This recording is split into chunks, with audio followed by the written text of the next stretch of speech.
Today, we will be diving deep into the ancient belief system of the Sumerians. We will be discussing fallen angels, gold, and primitive human engineering. Yes, primitive human engineering. When I first heard that, I was like, that doesn't make any sense, but after I read this, it makes more sense. So let's begin. It is believed that the ancient Sumerians created one of humanity's first great civilizations. Their homeland in Mesopotamia, called Sumer, emerged roughly 6,000 years ago along the floodplains between the Tigris and Euphrates rivers in present-day Iraq and Syria. By the way, you need to remember that the Tigris and Euphrates River is a very, very important geographical location in the Bible and in other many ancient religious texts. But anyways, do not view this group of people as some type of primitive Neanderthals that didn't know what they were talking about. In fact, many people today are beginning to realize that the ancient Sumerians might have known something that we don't. Even in today's society, you can still find traces of Sumerian inventions in agriculture, language, mathematics, religion, and astronomy. Things like ancient cooking recipes, religious writings, wheeled chariots, farming tools, handbooks on how to yield crops, and even pornography are found among the great civilization's remains. Again, these people were not primitive cavemen with little knowledge. They were extremely advanced for their time. But how did they have access to all of this knowledge? Now, the information that you're about to receive comes from a variety of sources such as the Bible, the Apocrypha, and other ancient religious texts. I hold the opinion, personally, that the Bible is absolute truth that cannot be corrupted. However, I do believe that it is healthy to read all texts to see what we can learn from them. But anyways, in the earliest writings of the ancient Sumerians, there is a group of individuals known as the Anunnaki. They are said to be the most powerful deities to exist among the heavens and earth. Their primary goal was to enslave the human race and promise the eternal existence of ancient Sumeria. Which, by the way, guys, is Babylon, which the Bible talks about in the beginning and the end. In some writings, the Anunnaki are portrayed as 7 judges who sit upon a throne in the underworld. In the Book of Gilgamesh, one of the most famous stories in the world, the Anunnaki were the deities of the underworld, while the Agigi, were the deities of the heavens. Now, what does this have to do with the Bible? Well, the Bible tells us that Satan and 1/3 of the angels left their heavenly estate to cause chaos on earth. And we also know that Satan is the ultimate distorter of truth. So please keep that in mind while you listen to this video. This will help you understand how Satan deceives many through half-truths and half-lies. The ancient Hittites said that the Anunnaki were the oldest generation of gods who were banished to the underworld by the younger gods. Now that is crazy because the book of Jude tells us this. The actual Bible says this. Jude 1:6. And the angels who did not stay within their own position of authority, but left their proper dwelling, he has kept in eternal chains under gloomy darkness until the judgment of the great day. Could the Anunnaki be the fallen angels of the Bible who led mankind astray? The Anunnaki were not gods, but visitors who came to Earth from the planet Nibiru some 445,000 years ago. They were not on vacation. They came to Earth with a very specific purpose: to hunt for gold. For over 10,000 years, they mined the area, extracting copious amounts of gold, until finally, the lower-class Anunnaki, who were tasked with working the mines, known as the Agigi, remember I might be pronouncing that wrong, rebelled against their masters over the harsh working conditions. Having lost their workforce, but still wanting the gold, Enki and Enlil came up with a radical plan to replace the Agigi. At that time, South Africa was home to primitive human-like beings known as Homo erectus. By the way, I don't actually believe this. This is just how the story goes. I personally believe in young earth creationism, which teaches that God created the earth in 7 literal days. Yes, he rested on the 7th, but you know what I'm saying.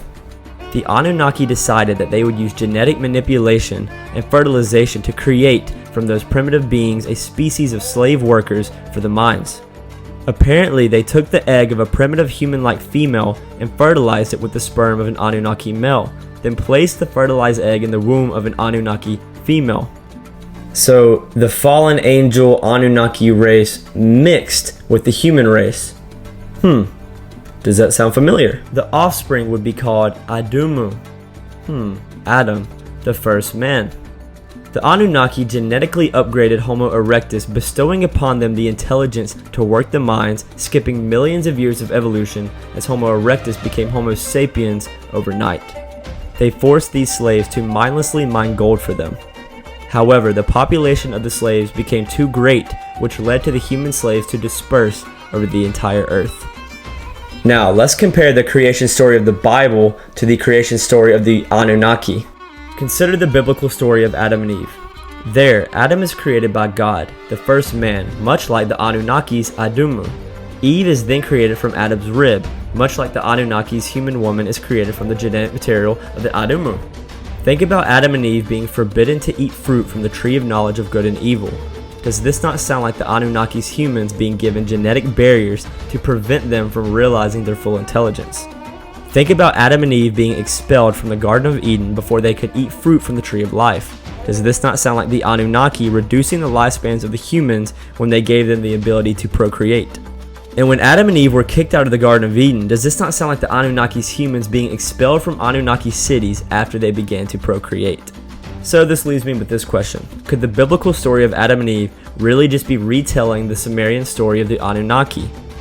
No, because I think it's the opposite. The story of the Anunnaki is the counterfeit version of the story of Genesis. So again, I do not believe the Anunnaki's story. I think it's just a spin-off of the real Genesis creation story. This is a tactic from Satan so that we will all question the real creator. Who created us? Where did we all come from? These type of stories in ancient writings, these are the things that will make us question God. So is there any merit to these stories at all?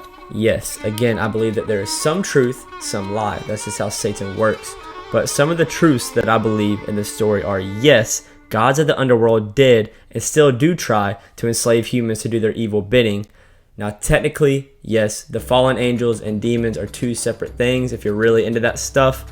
But for the basic viewer watching this, they're doing it from the same will, from the same person. And yes, I do believe that the Anunnaki were banished to the underworld by God and his angels, just like the book of Genesis tells us and the book of Jude tells us. Also, the book of Enoch is not technically in the Bible, but I think it's very good for us to read it. And if you look at the book of Enoch and compare it to this, a lot of things overlap and it is very, very similar. And another interesting thing about this religion is the Tigris and Euphrates River. The religion was founded on the Tigris and Euphrates River or near it, which the book of Genesis tells us that's where the Garden of Eden was, or maybe still is today. But not just that. The Bible also tells us that there are fallen angels or some kind of angels that are currently held under the Tigris and Euphrates River. 4 of them to be exact. Could these fallen angels be the Anunnaki? Revelations 9:13 through 16.